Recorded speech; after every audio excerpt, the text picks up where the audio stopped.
WNST, Towson, Baltimore, and Baltimore Positive. It's positively a beautiful summer-like week around here. Orioles coming home this weekend. We are taking the Maryland Crab Cake Tour out on the road with our friends at the Maryland Lottery. There are a bevy of dates. I have the commercial on the air. Everything's up at Baltimore Positive. I could start spouting them all out, including our 25th anniversary on August 3rd. We're going to be doing that over at Drug City. It's all brought to you by our friends at Window Nation. 866-90Nation. You buy two, you get two free. 2 years, 0% financing. No better time than now. Save some money on your air conditioning bills as it gets a little warmer. I haven't run the air condition much, but it's nice to have new windows. The cat loves the new windows. I love the new screens. I like the ease of cleaning. So I can take pictures of the birds. Big appreciation of Window Nation. We have great sponsors around here all over the place. And one of the really cool parts of all of our sponsors is all of them do cool things in the community as well. And on Monday, I had a chance to go out and participate in something that I don't do. Everybody that knows me knows I don't do it for sport. I don't do it for pleasure. I'll do it for charity in the community. We went to a golf course. We were up at Hayfields on Monday, spending the day with the good folks of the Mount Washington Pediatric Hospital. It is the second time I've been out to participate, but Leonard Raskin has been a long-time sponsor, not only of their golf tournament, but of all of the good deeds that they do. When you drive down 83, Leonard, and you have to slow down because you know Brandon's going to give you a ticket down there by WBAL. You look up on the right, and there it is, the Mount Washington Pediatric Hospital. Appreciate you inviting me out, and I know this is one that hits near and dear to your heart. It's your big thing every year that you do, and we ordered just perfect weather up in Hunt Valley, didn't we? Monday was a beautiful day all around. The golf course was lovely. The grass was green. The breeze was brisk. The balls were flying. And the cash was rolling in. That's what we care about. A lot of money raised for a great local hospital that does great work. And sold out. And I think, we'll get the results in a week or so. I don't know exactly when they come, all the dollars come in, but I will bet that it was the largest money raised that the hospital has had from a golf tournament ever. And we're very proud to have been the presenting sponsor for that event. It is an absolute joy. Great charity, a great hospital. They do great work for kids in the Baltimore area and the surrounds. And I think the majority, certainly the majority, I don't know if it's the vast majority, but the majority of kids that end up at Mount Washington, families aren't able to afford the care. And so our dollars go long way to pay for care for kids that need it so desperately and don't have the wherewithal to fund it. So we saw this in the hospital when Jen had cancer, everywhere. People couldn't afford to be there and couldn't afford drugs, and their insurance wouldn't pay for the right drugs. And Lord knows if this happens to a child in your family and you don't have the means, wipes you out. And so financially, it's something we're very blessed to have.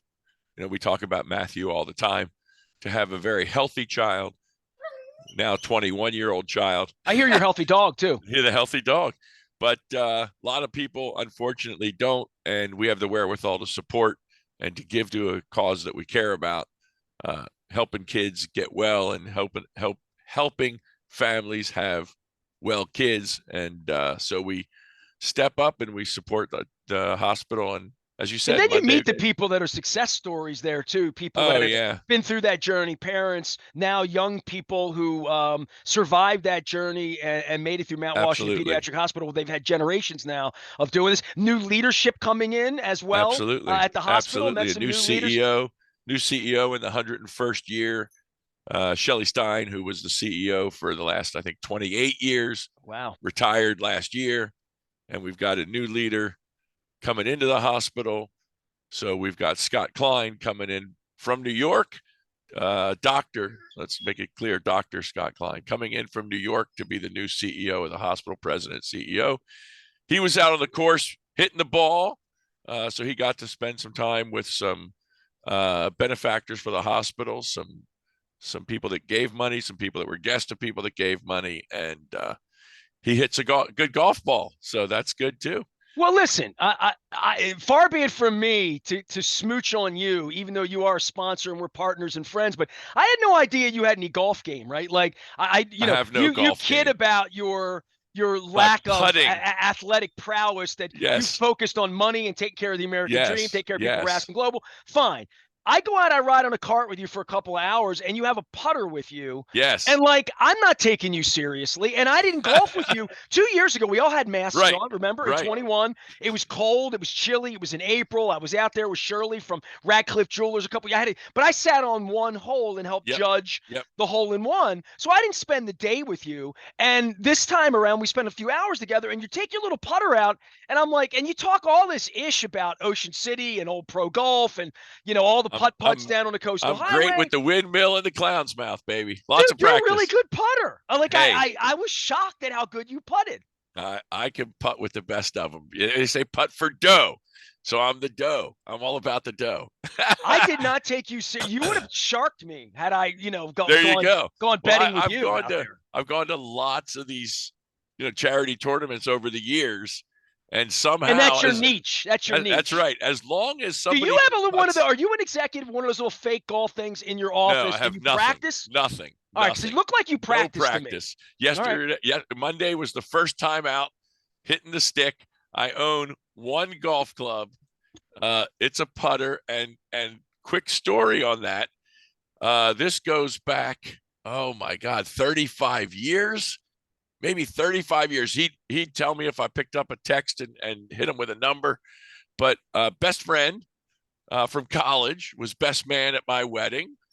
In his wedding, so he's a golf guy, he's a lacrosse guy, he's a Baltimore guy through and through. And he gave all of his groomsmen a putter. You know how you give the gift for the guys that are in your wedding? Right. What did you want at the time? Beer, probably. Nothing. I don't know what you give or get. I have no idea. These days, they probably give them iPads. I don't know. But he gave each guy that was in the wedding a putter. And so the putter I use is 30-some-5 years old. It's the only putter you've ever swung with. That's right. It's not one of these newfangled everything director. Weighted and all that. Whatever. Right. And I'm the guy who takes his own putter to mini golf. I use my putter at mini golf. So I bring out the putter a couple times a year. So there is something about this, that you've been swinging the same putter for 35 years, that you have gotten decent at putting. Yes. And so I bring it out a couple times a year, especially from Mount Washington when we do the charity golf tournament. And since we are the title sponsor of the tournament, I feel I have the right to impose on foursomes that I will putt with them. And what's funny is not everyone, but at least half of the foursomes that I rode up on and putted with, they say, so you're going to putt? I'm like, yeah, I'm going to putt. They said, and if it goes in, it counts for us. Like, yeah, I count. I sponsor the tournament. I make the rules. I count. It's like if you have the guy who, some of these tournaments, they have the long hitter, the long driver, you pay $10 and this guy drives the ball and he crushes it, and you can play his ball for your hole. Well, it's cool. Like, you're out there. You were putting for birdie on a couple of holes, right? Yeah, couple eagles, couple birdies. There were a couple of eagles, really. Okay, a couple of par threes, get the ball up there. So I watched you do it. You almost sank one that was it was a 28-foot downhill, slopey, crazy putt. And I thought to myself, because I rode with you all day, and you and I were sort of cracking, as I was drinking some Powerade, cracking some, we don't golf, why we don't golf. Right. You're from the wrong side of Reisterstown. I'm from the wrong side of Dundalk. We didn't golf in it. Nobody in our neighborhood golfed. No. Our parents didn't golf. Like, so I get it honest. Look, Billick shat upon golf here on the air for 25 years, and now golfs every day of his life. Right. 65, once he turned 65, the light went on for him at 6'6". I watched him swing a golf club, and I watched Kyle Bowler and Todd Heap laugh at him. Like literally down in Queenstown. I did with him what I did with you the other day. I used to ride around on his golf court or on the golf cart with him all day, serving beer and laughing at golfers for taking it so seriously. But then I saw you putt, and I mean this. Like, you and I are friends, but we don't do like lots of stuff in the real world. But I noticed that you really like putting. Like, Absolutely. You're a guy that if you go to, like, my wife, every time we go to Ocean City, she wants to go play putt-putt. And I don't dislike putt-putt. Like, I'm fine with putt-putt. I'm decent at it. But it just feels like in Ocean City, it's really hot out in the afternoon. It's 18 holes. They're screaming kids. You You're go to on the the coastal dinosaur. highway. That's when you go to the indoor dinosaur, I think it is. Yeah, I will be really honest with you. I don't love it. It's Right. something I would do. I figure if I have grandkids, like there's gonna come a point in my life where I'll get back out onto the putt putt thing. And I think I Sure. told you the story. I'll tell my audience the story because I bet nobody knows this. In Nags Head, North Carolina in the 90s, my son and I went down, and Nags Head was very like it was horses, dunes. Now it's Undeveloped. like friggin' White Marsh, it's crazy. Right. But back then, we pulled in on the bridge to Nags Head, and on the left side, I'll never forget this. My son looked down, and we saw a putt-putt course, and he was 11 years old at the time, and it did not have dinosaurs, it didn't have windmills, it didn't have clowns, it didn't have any Right. theme. It was literally 18 bikini wax greens Golf with holes. little lakes and little like it was a and some of them were par fives and they literally were 80, 100. It was a big golf Oh, course that geez. was a green putt-putt course without Right. gimmicks or it's Right. gone now. It's a condo. When Yeah, of course. 40 years later, you go see it. But I love that. Like that would be fun for me, more fun than being on the coastal highway with clowns and hit the ball. Like, Yeah, yeah. but like I saw love of something like Oh, you it's good really fun. you get out there and you're serious and you joke about it, but like you've hit the golf ball. Like putt putt is something that you do it every summer, right? For Yeah, we real. go. We go absolutely. We go at least once a summer. We go to places in Fenwick. We go to places in Ocean City. We go to places in Bethany. As a family, the three of us probably hit every course down there at one point, and just have fun. Just get out and spend an afternoon, a couple hours. Wasn't it on your kid's bucket list to hit every putt putt? Not, I don't know about bucket list, but he wanted to hit every mini golf course in down at the beach. So we've done our share. We've gotten to just about How many you everyone, think and there are between the inlet oh, and up, let's say from Dewey Beach or Rehoboth even down to the 50. inlet? Got to be 50. 50. Got to 50. be easily. And some of them are tucked away. One of them's tucked away in Bethany, in the inlet of Bethany, inside of a building. There's this little teeny 18-hole thing that's, I don't want to say it's dreadful, but it's just no fun. But we played there too. Well, you used to play Tom Mitchell because you were on the west side, Yeah, right? Tom Mitchell's At great Perry course. Hall, behind where like the Popeyes and the Starbucks across from like the Wise Market at Seven Courts, there was on Joppa Road at Joppa and like we're Seven Courts. Like there was a mini golf course there for all of my childhood.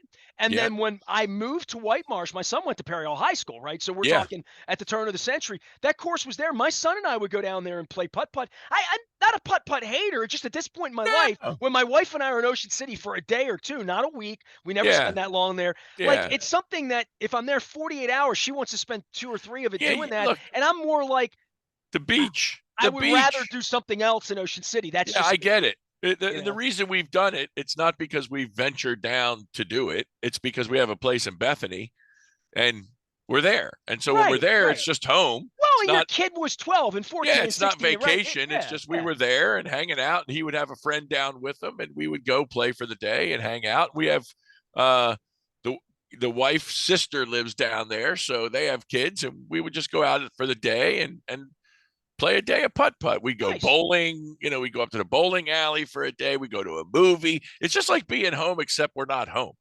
So home up here doesn't have a lot of courses around.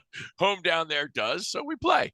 But I'm not super serious, but I have a good time. I roll up on people and shock them. And since I'm sponsoring the tournament, I introduce myself. And Minnesota Raskin is what I'm going to yeah, call you there, from now there on. you go. There you go. Augusta. Let's go Augusta. Augusta Raskin. There you Augusta go. Raskin with the they say Bermuda. there you go. They say putt for dough. So I watch these people and half of them, I roll up at the tee box and they offer me a shot with their driver. I'm like, no, I don't hit the driver. I don't hit the iron. I couldn't. I won't. I'll hit the putter. That's it.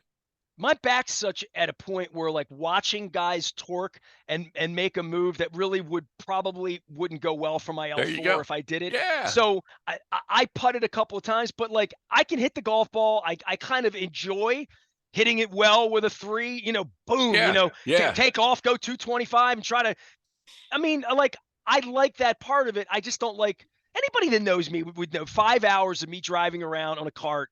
Just, It it's was just not in my it was a personality. long It's day. It not. was about a Yeah. little over a 5 hour round of golf, and I rode up on, I don't know, 20. I don't know how many were out there, but I think I hit with every foursome on the course. So I putted a bunch of holes a Did you couple put it in times. anywhere or no? I was one for the day. Oh, you One sunk one. All right. one for the day, but I was so I understand how frustrating golf can be literally just from watching and putting, because I stood over a few putts that absolutely were right on target, and then at the last inst, off to the left, off to Everything's the right. rolling. It hasn't rained a whole Oh, lot. You know, it's everything's hard. terrible. It's Yeah. terrible. But it's so frustrating, and to see these guys out there, making birdie. I had one hole, they made an eagle. It was beautiful. So it was a great day. It was like I said again, a gorgeous day. We had compliments of you. We had Mike Bordick out there for Yeah, the I want to dinner. talk about that because we haven't said Paula Bragg's name. So let me Yep, just get yep, Paula's name in. Paula, I've known Paula forever with Big Brothers Big Sisters from 25 years ago. And she puts the tournament together and she's doing awesome. And it was a really lovely, perfect day for Mount Washington. absolutely. But I would also say for, what they do year round. I mean, Paula's in on this, and I want to make sure she gets some love. And she reached to me, and you reached to me a month or two ago, and said, "Hey, Brian Billick, is he?" And I said, "Brian's in Minnesota." Like literally, it's what he's golfing. Yeah, He is golfing today. He's in Minnesota on his lake house that you saw in Hard Knocks 100 years ago. That's where he spends a lot of his summer up by International Falls. And I said, you know what? I'm going to ask Mike Bordick. And Mike Bordick, I just want to go on record because I don't talk enough about this. And Bordick's done the show enough, and he'll do the show anytime I ask. And he's working over at the competitor and doing all that. But he did a Chesapeake Feline Association adoption with me up at Adams Jeep. It was wonderful last month. And I reached to Mike, and I don't even have to call Mike. I text Mike and say, "Hey, Bordy, I got a golf tournament on. When's the date? What's it for Mount Washington? Kids? Sure, I'm there." yep, And that's yep. who Bordy is. And I went back and forth with Paula because I was going to the yoga studio when Bordick was showing up. I was there in the morning. He was there in the afternoon. And he hit me, and I hit him back. And when it's all over with, I hit Paula. I'm like, "How did it go?" Knowing it's going to go great with Mike Bordick, Right, right? right. And she and I got into this back and forth about what a incredible human he is and Great, what an great asset to the guy. community he Great is. guy. And I said, what a legacy that the two of us are gossiping about what a great human Mike Bordick is. So give me your Mike Bordick story because you and I haven't talked about this at all because I know I told him to look for you and look for Paula Yeah, and yeah. he was happy to be. He's just such a good man, Mike Bordick. Absolutely, absolutely. And he played in a tournament just 2 weeks ago for the Boy Scouts. Okay. So he was out there playing in that tournament. And, I look, we've talked about the Ravens, we've talked about the Orioles and the way they handle their business. And this is a case of what the heck are they thinking? As we've seen with other things, but the Orioles have so many great, great legacy asset. It's horrible to call them that, but players that played for this team that are so involved in the community and Call him so a community giving, asset, right? so That right, would, so yeah. giving of their time and willing to step out and represent the organization. And yet the organization has just dumped them overboard, if you will, and said, we don't really have a use for I you. saw BJ Surhoff. I was down at Lexington Market for the crab Yeah, yeah. race. BJ won, but man, BJ, you talk about competitive, dude. Oh, I bet. Like, yeah, BJ's really competitive. They Even all at are. like, I They didn't all take it are. very Dude, they seriously. would they would kill you if you beat them in checkers. Like you said, the crab race. Well, These it's like I guys, told you once to ask Dan Charles if I'm competitive. yeah, Ask well, my competitors if I'm competitive. yeah. But I'm not But competitive no, about crab sports, races. But sports, BJ will these beat you at guys, anything. BJ was that's the #1 exactly overall right. draft pick That's right. as a These guys, shortstop. these guys go at you from start one. But Mike is such a cool guy. We were there. We chatted for a little while. He strolled around the evening dinner. He sat down at almost every table with the people, with the players. People were taking selfies. He's, I'm sure, telling stories. People were talking about how great he was and how great it was to watch him, how great it He was to is listen truly a to him. humble individual. He Like is. when I He is think of absolutely, humility, you and I may not absolutely. be on the higher arc of all of that because we like ourselves, but you know, Mike Bordick never tells you how good a baseball player he was. That's Other right. people tell him. And I want to go on and on Bordick because I haven't done a lot of that. And I do it in front of him and I tell him how special he is, but he's really a special guy, Mike Bordick. Great guy. And it's a shame that the organization doesn't use its community assets better to promote. I am a community asset for the baseball team. My last name's Aparicio. Yeah, right. I'm not going anywhere, despite I'll still be here when Peter's gone. That's it. But to utilize these guys better in the community. I mean, he could have been there, not just as your guest, as my friend, but he could have been there also with an Oriole hat. He could have had the new Baltimore community jersey, right? Well, here's the amazing thing about the baseball team that's crazy. To send a guy like him out to that kind of a tournament and if he had a pocket full of tickets and just gave everybody a 2-pack or a 4-pack for some game that they're not selling out. That they're not selling out on a Wednesday afternoon, give some outfield tickets away and let some people who invite people with some money back to buy $17 beers and maybe give them the crap. Talk about marketing. Talk about understanding marketing. Yeah. And he, like I said, 2 weeks ago, he's playing in a Boy Scout tournament. Monday, he's out at Mount Washington Pediatric Hospital, and he's representing Mike Bordick and who he is, and it's fantastic. He was not representing the Orioles, and that's a shame. If you see Mike Bordick, anybody in my audience sees Mike Bordick, tell him what I said about Mike Bordick. Tell Mike Bordick that Mike Bordick's a special guy. He really is. And pick up the phone and call the Orioles and ask him what the heck they're thinking. You know, he was summarily released. How do you pick up the phone? Leonard, this is I'm gonna get nasty Nestor on you right now because you're the 5th guy, including a bank president in the last 2 weeks, that has said to me, "Can't you just pick up the phone?" No, you cannot. So someone emailed me and said, why can't you fix things with the Orioles and Ravens? Right, and I'm like, have you met Greg Bader and Chad Steele? Have you met John Angelos and Steve Bisciotti? Like, I mean, you're serious, right? It doesn't fix that way. I'm talking about fans calling I'm talking about, like, I can't do it as a media member with an FCC license. What could Leonard Raskin, you're pissed at Nestor's thrown out, you're pissed at Bordick. Go ahead. You call Greg Bader.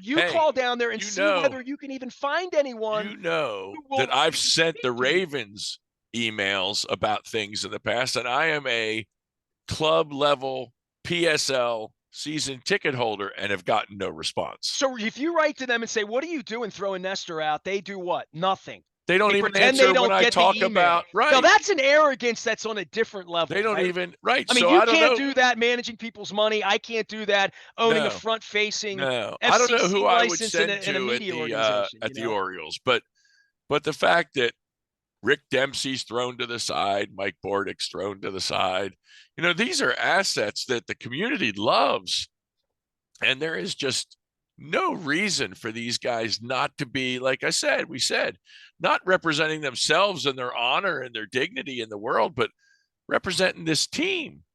You know, where's Adam Jones these days? You know, the guy was phenomenal for how many years? Well, I mean, what it's really going to take here, and I probably should speak up about it. It's going to take a new owner. It's going to take a different family on the front of it for everyone. And look, we'll go into this next week, and we will, because I had a hell of an email. I woke up to an IM on Monday morning, the day of your golf tournament. I woke up, a longtime fan wrote me this passionate letter. I put it out on Facebook and said, I don't know what to do with it. Right. I'm here every day. I'm accountable. I'm in the community. John Angelos is not. Steve Bisciotti is not. Chad Steele lives in his little castle up there and makes friends with executives and then throws people out and stands up at press conferences and says, "No questions about my quarterback," and has his general manager and coach look at him with a side eye. But Steve loves him some Chad Steele and some Sashi Brown. Where's Sashi Brown? You know, never met the man. You and I were out with TJ Brightman. Hey, I can give TJ a hard time about having my face on a dartboard. Went back 25 years ago when he worked at the Competitor. But TJ Brightman brought Mike Elias out to a community endeavor at a golf course, right? And sat and had a meal and talked. Took questions. Took real questions from real people.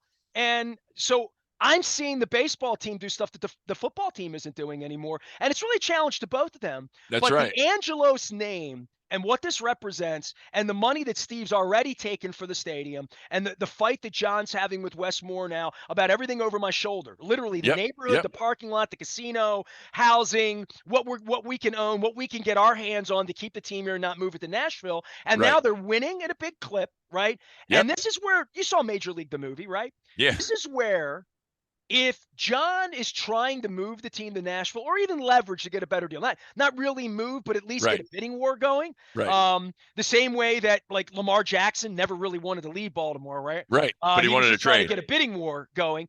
I would say to you on the baseball side of things that this summer, if people don't come back, like bobblehead night, fine, whatever. But if they're Right. playing meaningful games in August and September in front of 12, 14,000 Yeah, people, not if good. they look like the Rays, you know what I mean? If they Yep. look like a Yep. sick franchise, it really opens the door for the Major League movie of, hey, we're winning and nobody's coming to the games. Right. Like, tell me what the future of the organization is over the next 5 years if we can win 103 games and we're not really drawing, right? That's Right. when they'll pull that. We're not that their television networks ish, because it's garbage. Like everything they've done spring training, they've been a garbage they've been a dumpster franchise for all of our adulthood. Since like literally they've been a dumpster Yeah, franchise. one playoff year in my son's lifetime. But He this summer doesn't is get so baseball. crucial, and I Absolutely. want to let people know this. Absolutely. They don't have a lease. And if nobody comes, this is what opens the door. So now I have to stand here and say, give these billionaire frauds money so that they'll keep the team here so we can make our city and keep our city whole. Like, that's a hell of a message, but they picked a good time to win, but Yep. it's not a good time to win if nobody comes, because Right. then it looks like we're a derelict city for baseball. And that worries me. That really does worry me. Yeah, I don't want to see him leave. I've been a fan my whole life and love it. And we were talking to some friends out at the golf course Monday that were talking about nothing finer than listening to baseball on the radio. And you and I as kids didn't have that iPhone. We had that little transistor radio in bed, listening to the game with an earphone, with a little, looked like a hearing aid earphone wired to the radio. I found one of those. I cleaned the station, one of the little white things. Yeah. So your parents didn't know you were listening to the game. I think it was the same thing they used with Vicks to shove it up your nose, right? It's the same exact, right? Wasn't it? The little white thing? It looked exactly the same. That's great. Vicks up your nose. We are old, my friend. We are old. All right, listen, I want to wrap things up here. Leonard Raskin is here, Raskin Global, sponsored the Mount Washington Pediatric. And I don't know, we meandered, and that's fine. We'll talk about football next week. We'll still have a full wide receiver room. Todd Monken. By the way, the Todd Monken thing, I talked to Dennis about this week, and Luke. I'm like, everywhere I've gone, I had Krabs and Costas the other day. 3 people are mentioning Todd Monken. I haven't heard a name like this. Remember when they put Billick on the billboards in front of the zoo going down 83? Monken, so we'll do that next week. Offensive genius. Hey, next week we got mandatories coming up, so things are happening around here. Leonard Raskin manages money. He manages the American dream. He tries to help people. This week it was the Mount Washington Pediatric Hospital. Next week it'll be the putt-putt world. Tell everybody about what you do and how to get in touch with you, because I sort of take it for granted, but you never know. Somebody out there's listening and absolutely. need someone with integrity to manage their money. That's it. I am America's financial physician. That's what we're about. We are about helping people get the right prescription for their financial wealth, to make sure that they're doing the right things, from budgeting to saving to investing to protecting your wealth, understanding how your beneficiaries are structured, your estate plan. We make sure that your money is doing the right thing. Insurance, investment, tax, you name it, we do it.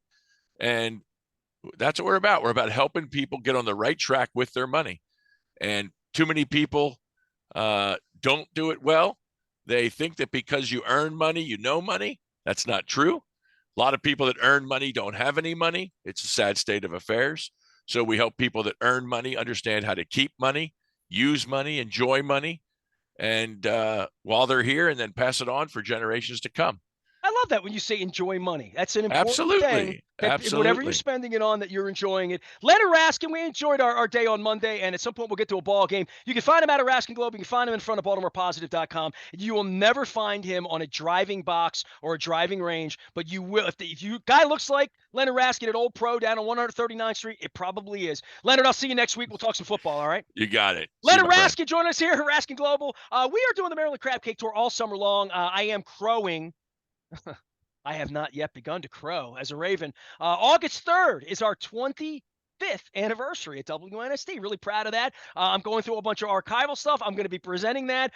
Taking a little downtime next week to sort of go through some things around here. It's all brought to you by our friends at Window Nation, 866-90 Nation, and our friends at the Maryland Lottery as we take the Maryland Crab Cake Tour on the road. And I am in search of, and I'm going to give a shout out to everybody. I'll be doing this all summer.